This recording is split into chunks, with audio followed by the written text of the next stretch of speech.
النهاردة بقى هندلع المكتب بالنتيجة الكيوت دي. شكلها حلو قوي والأحلى إنها معمولة من الورق بس. فتعالوا بقى نشوف هنعملها ازاي. هنحتاج ورقة مربعة وهنحدد من تحت ومن فوق كده 2 سنتي، وبالمسطرة كده هنتني الورقة، وبعدين نتنيها تانية كمان في الاتجاه التاني. هنخلي التانيات دي بقى لتحت، ومن الظهر كده هحدد 4 سنتي يمين وشمال، وبعدين هطبق الورقة بالشكل ده. هدخل الجزئين دول في بعض كده،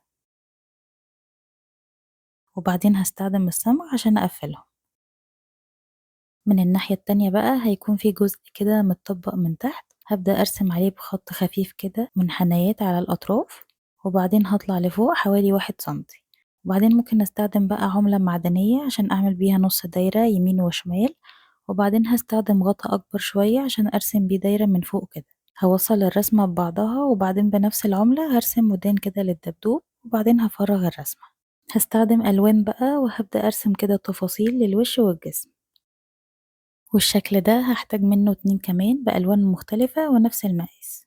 هحتاج ورق بقى مقاس 4 في 5، وده اللي هكتب عليه أيام الأسبوع وأرقام الشهور والأيام. في واحدة منهم بس هقسم الورقة كده نصين، وده اللي هكتب عليه أرقام أيام الشهر.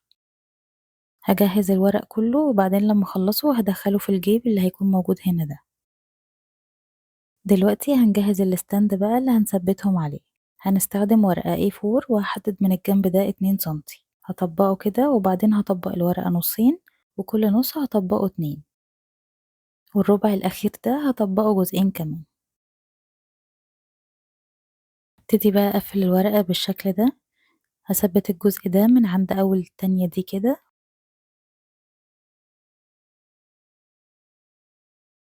والجزء ده هثبته هنا كده، وبعدين هبدأ بقى ألزق الدباديب على الستاند ده. وبس كده، بجد تحفة وألوانها مبهجة، وبرغم إنها معمولة من الورق بس لكن متماسكة وثابتة جدا، وبجد شكلها قمر.